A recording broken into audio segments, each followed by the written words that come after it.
एक और प्रश्न बहन जी, हालांकि ये पुराना प्रश्न है, कई बार इस पर चर्चा हुई और शायद संतोषजनक जवाब हमको लगता है कभी बनना मुश्किल है कि ढेर सारे अपशकुनों की चर्चा की गई है, ढेर सारे, कि हम्म। वो 14,000 सैनिक चलते हैं तो न जाने कितने अपशकुन दिखाए गए। अब आज आज पढ़े हैं ना थोड़े से, हाँ कितना कितना, और उन सबको जो है अपशकुन अपशकुन अपशकुन बताया जा रहा है। हाँ तो ऐसा।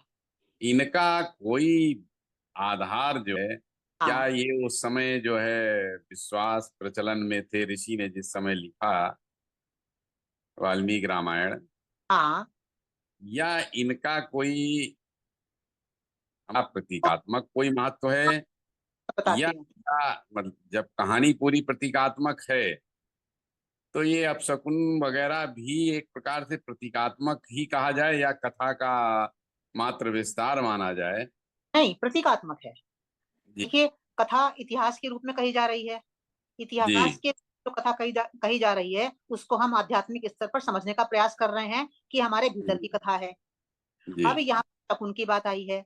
भौतिक जीवन में शकुन प्रचलित हैं। जी। भौतिक जीवन में प्रचलित हैं। यदि जी। व्यक्ति अज्ञान में स्थित है, उन शकुनों के वशीभूत होता रहता है। जी। अज्ञान में स्थित हैं।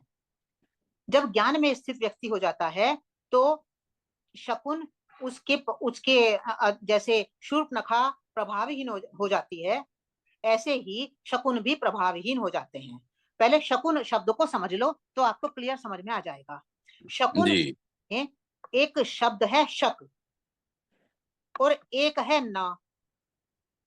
तो शक का अर्थ संस्कृत में शक धातु है, और शक धातु का अर्थ होता है सामर्थ्य, और न का मतलब होता है नहीं।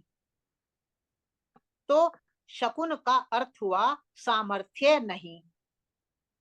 सामर्थ्य नहीं। तो ये हम इसको कैसे प्रयोग करेंगे? जो व्यक्ति अज्ञान में स्थित है, उसको उसमें इसको समझने की सामर्थ्य नहीं है, और जो ज्ञान में स्थित है उसमें इसके प्रभाव की सामर्थ्य नहीं है। जो व्यक्ति ज्ञान में स्थित है, उस पर किसी भी प्रकार का शकुन, जिसको हम शकुन कहते हैं, एक चिड़िया बैठी है तो ये नुकसान पहुंचाएगी, दो चिड़िया बैठी हैं तो ये आपका काम संवारेंगी, आपका काम करा देंगी, तो असली बात उन्होंने कहनी चाहिए शकुन शब्द के द्वारा। शकुन में कोई सामर्थ्य नहीं है प्रभाव में बदलने की। पर जब व्यक्ति अज्ञान में होता है, वो इसके प्रभाव में आ जाता है। जब व्यक्ति ज्ञान में होता है, तो इसका प्रभाव कुछ भी नहीं होता, समाप्त हो जाता है। कैसे? जैसे प्रकृति है। प्रकृति हम कहते हैं, जिसे कहते हैं ना तटस्थ। प्रकृति तटस्थ है। प्रकृति में चाहे पेड़ पौधे हों, चाहे पक्षी हों, चाहे पशु हों, चाहे कुछ, पूरी प्रकृति तटस्थ है। प्रकृति प्रभावित प्रकृति प्रभावित हमें नहीं करती, हमारे विचार ही हमें प्रभावित करते हैं। एक मान लीजिए, एक बगीचे में गुलाब का फूल खिला है।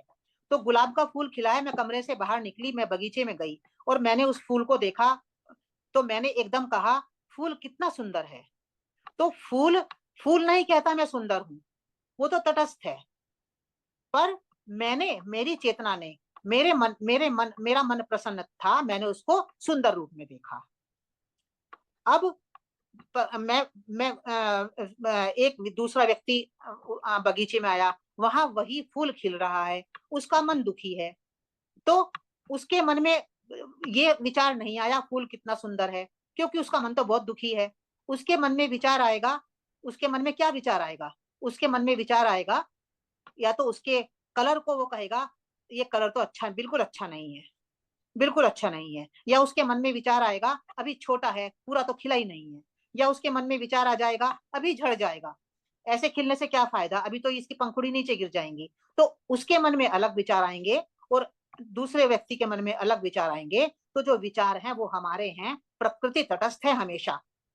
प्रकृति की हर चीज को देखकर हमारा मन किस प्रकार का है, उस तरह के विचार वो क्रिएट कर लेता है, और फिर उस प्रकृति की उस चीज को उसी रूप में देखने लगता है। एक जैसे एक फॉर एग्जांपल मैं लाइव एग्जांपल बताती हूँ। कि एक हमारे मिलने वाले हैं। तो अब वो कहीं जा रहे थे अपने काम से, कॉलेज में पढ़ाने के लिए जा रहे थे। तो उन्होंने एक दिन उन्होंने देखा कि दो पक्षी बैठे हैं और अपनी चर्पिंग कर रहे हैं। तो उनको देख के उनको बड़ा अच्छा लगा। तो उनकी क्लास में उस दिन बच्चों ने परेशान नहीं किया, उनका लेक्चर बहुत अच्छा हो गया।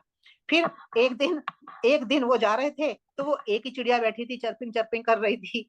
उस दिन उन बच्चों ने उनको क्लास में परेशान किया। तो एक बिलीफ उन्होंने अपने अंदर क्रिएट कर लिया कि जब दो देखता हूं तो वो मेरी क्लास अच्छी होती है, जब एक देखता हूं मेरी क्लास अच्छी नहीं होती। अब वो अपनी सोच के आधार पर अब उनका जीवन चलने लगा है।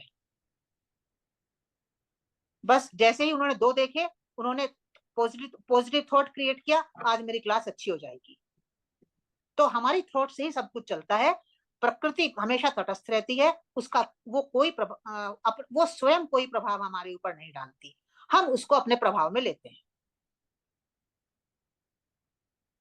मतलब कुल मिला के शकुन और अशकुन ये केवल हमारे विचारों का खेल है। हमारे विचारों का खेल। प्रकृति में न तो कुछ सगुन होता है, न कोई अशकुन होता है। हाँ, तो ये सारा हमारे विचारों का खेल है। मैं कहीं जा रही थी, कार में बैठी थी, एक बिल्ली ने रास्ता काटा। जो कार चला रहे थे उन्होंने कहा कि ये तो अच्छा शकुन नहीं हुआ। तो मैंने उनको कहा, भैया ये छोड़ो ये बातें, ये हम इन बातों को नहीं मानते, आप चलिए। उसने कार स्लो की, रोकी भी, बस चल गए, कुछ नहीं हुआ। तो ये हमारे विचारों का खेल है, हमारा पूरा जीवन ही हमारी सोच का खेल है।